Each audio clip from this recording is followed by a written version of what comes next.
জাতিসংঘের ৮০তম সাধারণ পরিষদের অধিবেশনে রাতে ভাষণ দেবেন প্রধান উপদেষ্টা ডক্টর মোহাম্মদ ইউনূস। তার এই ভাষণকে ঘিরে নিউ ইয়র্ক জুড়ে দেখা দিয়েছে উত্তেজনা। ম্যানহাটনে জাতিসংঘ সদর দপ্তরের আশপাশে সতর্ক অবস্থানে আছেন বিএনপি, জামাত ও এনসিপি নেতাকর্মীরা। অন্যদিকে বিক্ষোভের ঘোষণা দিয়েছেন কার্যক্রম নিষিদ্ধ আওয়ামী লীগ নেতাকর্মীরা। তবে বিদেশের মাটিতে পতিত স্বৈরাচারের যে কোনো অপতৎপরতা মোকাবেলায় নেতাকর্মীদের প্রস্তুত থাকার আহ্বান জানিয়েছেন বিএনপির কেন্দ্রীয় নেতারা। আরও জানাচ্ছেন মিজান শাহজাহান। বাংলাদেশ তো বটেই, বিশ্বের অন্যান্য দেশে বসবাসকারী বাঙালির চোখ এখন নিউ ইয়র্কে। জাতিসংঘের সাধারণ পরিষদের অধিবেশনে দ্বিতীয়বারের মতো দেয়া ভাষণে কি বলবেন প্রধান উপদেষ্টা ডক্টর মোহাম্মদ ইউনূস, এ নিয়ে নানা মহলে চলছে আলোচনা। অনেকের মতে গতানুগতিক বক্তব্যের বাইরে গিয়ে অনেক গুরুত্বপূর্ণ বার্তা থাকতে পারে ডক্টর মোহাম্মদ ইউনূসের ভাষণে। গাজায় ইসরায়েলি আগ্রাসন বন্ধের আহ্বান জানানোর পাশাপাশি কার্যকর পদক্ষেপ নিতে বিশ্ব নেতাদের আহ্বান জানাতে পারেন প্রধান উপদেষ্টা। নিউ ইয়র্ক সময় সকাল ৯টায় শুরু হবে আজকের অধিবেশন। এতে দশম বক্তা হিসাবে ভাষণ দেবেন ডক্টর মোহাম্মদ ইউনূস। এদিকে প্রধান উপদেষ্টার ভাষণকে কেন্দ্র করে জাতিসংঘ সদর দপ্তর ও তার সফর সঙ্গীদের জন্য নির্ধারিত হোটেলের আশপাশে অবস্থান নিয়েছেন যুক্তরাষ্ট্রে প্রবাসী বাঙালিরা। এরই মধ্যে ম্যানহাটন ও জ্যাকসন হাইটসের সড়কে সতর্ক অবস্থান নিয়েছেন বিএনপি ও সহযোগী সংগঠনের নেতাকর্মীরা। কার্যক্রম নিষিদ্ধ আওয়ামী লীগের যে কোনো অপতৎপরতা মোকাবেলায় তারা প্রস্তুত আছে বলে জানান বিএনপি নেতা রুহুল কুদ্দুস তালুকদার দুলু। আমাদের প্রিয়নদী বেগম খালেদা জিয়া জীবনের এই আওয়ামী লীগ দুঃশাসনে তাকে বাড়ি থেকে বের করে দিয়েছে। এই আওয়ামী লীগ তার জীবনের জেলখানা আটকে রেখে প্রায় দীর্ঘ ৫-৭ বছর তার জীবন থেকে কেড়ে নিয়েছে। এদিকে প্রধান উপদেষ্টার হোটেলের সামনে বিক্ষোভ করেছেন আওয়ামী লীগের নেতাকর্মীরা। তাদের অনেকেই অবস্থান নিয়েছেন জাতিসংঘ সদর দপ্তরের আশপাশে। তবে ওই এলাকায় রয়েছে নিউ ইয়র্ক পুলিশের কঠোর নিরাপত্তা ব্যবস্থা। এর আগে স্থানীয় সময় বুধবার নিউ ইয়র্কে এশিয়া সোসাইটি পলিসি ইনস্টিটিউট আয়োজিত অনুষ্ঠানে এনসিপির সদস্য সচিব আক্তার হোসেন ও সিনিয়র যুগ্ম সদস্য সচিব ডাক্তার তাসলিম জারাকে পরিচয় করিয়ে দেন প্রধান উপদেষ্টা। Mizan Shahjahan, ATN Bangla. Monalisa heavy flow 15 piece প্যাকেটের সাথে 8 পিসের একটি প্যাকেট একদম ফ্রি। বিদেশি বিনিয়োগ আকর্ষণে জাতীয় নির্বাচনের আগে শ্রম খাতে সংস্কার বাস্তবায়নের তাগিদ দিয়েছেন প্রধান উপদেষ্টা ডক্টর মোহাম্মদ ইউনূস। জাতিসংঘে বাংলাদেশের স্থায়ী মিশনে আয়োজিত নৈশভোজে তিনি প্রতিশ্রুতি দেন আন্তর্জাতিক শ্রম সংস্থা আইএলও কনভেনশনের সঙ্গে সামঞ্জস্য রেখে শ্রম খাতের মূল সংস্কার বাস্তবায়ন করবে অন্তর্বর্তী সরকার। এর আগে জাতিসংঘের সাধারণ পরিষদের উচ্চ পর্যায়ের এক অনুষ্ঠানে প্রধান উপদেষ্টা বলেন, বৈষম্য, বেকারত্ব ও সুযোগের অভাব তরুণদের মধ্যে হতাশা তৈরি করছে। রিপোর্ট একরামুল হক সায়েমের। নিউ ইয়র্কে জাতিসংঘে বাংলাদেশের স্থায়ী মিশনে শ্রম অধিকার ও সংস্কার নিয়ে নৈশভোজের আলোচনা সভায় অংশ নেন প্রধান উপদেষ্টা ডক্টর মোহাম্মদ ইউনূস। নৈশভোজে কূটনীতিক, জাতিসংঘ কর্মকর্তা সহ বাংলাদেশের শীর্ষ রাজনৈতিক নেতারা দেশের শ্রম আইন, শ্রম অধিকার ও চলমান সংস্কার কার্যক্রম নিয়ে আলোচনা করেন। এ সময় বিদেশি বিনিয়োগ আকর্ষণে শ্রম খাতের সংস্কারের উপর গুরুত্ব আরোপ করেন প্রধান উপদেষ্টা। ফেব্রুয়ারির আসন্ন জাতীয় নির্বাচনের আগেই আন্তর্জাতিক শ্রম সংস্থা আইএলও এর কনভেনশনের সঙ্গে সামঞ্জস্য রেখে এই খাতের মূল সংস্কার বাস্তবায়নের অঙ্গীকার পুনর্ব্যক্ত করেন তিনি।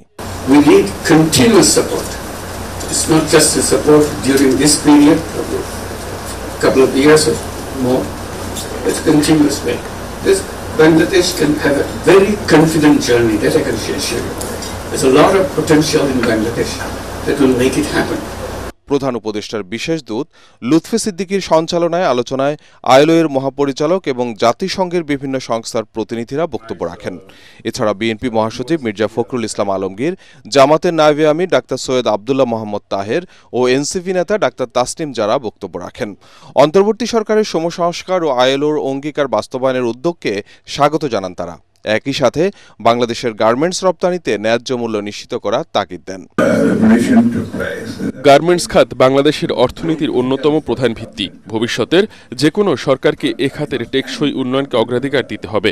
অন্তর্বর্তী সরকারের শ্রম সংস্কার ও আইএলও অঙ্গীকার বাস্তবায়নের উদ্যোগকে আমরা স্বাগত জানাই। আমাদের অনেক নেতাকর্মীর গার্মেন্টস খাতে প্রত্যক্ষ অভিজ্ঞতা রয়েছে, যা এই খাতকে বৈশ্বিক প্রতিযোগিতায় এগিয়ে নিতে সহায়ক হবে। আমরা অন্তর্বর্তী সরকারের সংস্কার এজেন্ডার প্রতি সমর্থন জানাই এবং নির্বাচিত হলে তা আরও এগিয়ে নেওয়ার প্রতিশ্রুতি দিচ্ছি। রানা প্লাজার দুর্ঘটনা আমার রাজনৈতিক যাত্রার এক গুরুত্বপূর্ণ মোড় ছিল। তখন আমি শিক্ষার্থী হিসেবে দুর্ঘটনাস্থলে আহতদের সেবা দিয়েছিলাম। এমন ঘটনা বন্ধ ও শ্রমিকদের নিরাপত্তা নিশ্চিত করতে সংস্কারের জরুরি। এদিকে জাতিসংঘের সাধারণ পরিষদে যুব কার্যক্রমের বিশ্ব কর্মপরিকল্পনা ৩০তম বার্ষিকী উপলক্ষে উচ্চ পর্যায়ের বৈঠকে বক্তব্য দেন প্রধান উপদেষ্টা ডক্টর মোহাম্মদ ইউনূস। তিনি বলেন, বাংলাদেশে সম্প্রতি যুব সমাজের আন্দোলন গণতন্ত্র ও সংস্কার প্রক্রিয়ায় নতুন দিগন্ত উন্মোচন করেছে। প্রধান উপদেষ্টা সতর্ক করে বলেন, বিশ্বের সবচেয়ে বড় চ্যালেঞ্জ যুব বেকারত্ব। বৈশ্বিক সহযোগিতা ছাড়া যুবদের ক্ষমতায়ন সম্ভব নয়। জানান, বৈষম্য, বেকারত্ব ও সুযোগের অভাব তরুণদের মধ্যে হতাশা তৈরি করে, যা দ্রুত বৈশ্বিক অস্থিরতায় রূপ নিতে পারে। Entrepreneurship is the future of the youth, not jobs. We keep talking about jobs. But empowered by the technology in the hands of the youth, it will be the creativity and entrepreneurship which will be the path of the young people. অনুষ্ঠানে যুব সমাজকে ন্যায্য সুযোগ, নিরাপদ পরিসর ও সিদ্ধান্ত গ্রহণে ভূমিকা রাখার উপর গুরুত্ব তুলে ধরেন ডক্টর ইউনূস। ইকরামুল হক সায়েম, এটিএন বাংলা, ঢাকা।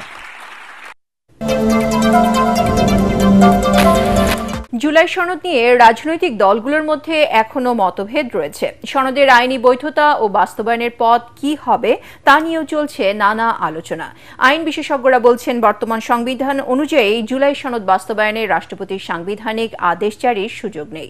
সুপ্রিম কোর্টের আদেশ বা গণভোটেও বাড়তে পারে সাংবিধানিক জটিলতা। জুলাই সনদ বাস্তবায়নে দলগুলোর ঐক্যমত্যের কোনো বিকল্প নেই বলেও মত তাদের। হুমায়ুন চিস্তির রিপোর্ট। জুলাই আগস্টের গণ অভ্যুত্থানে শেখ হাসিনা পালিয়ে যাওয়ার পর সর্বোচ্চ আদালতের মতামত নিয়ে ডক্টর মোহাম্মদ ইউনূস ও অন্যান্য উপদেষ্টাদের শপথ পড়ান রাষ্ট্রপতি। এরপর সংবিধান সহ রাষ্ট্রের গুরুত্বপূর্ণ সংস্কারের লক্ষ্যে গঠিত হয় জাতীয় ঐক্যমত্য কমিশন।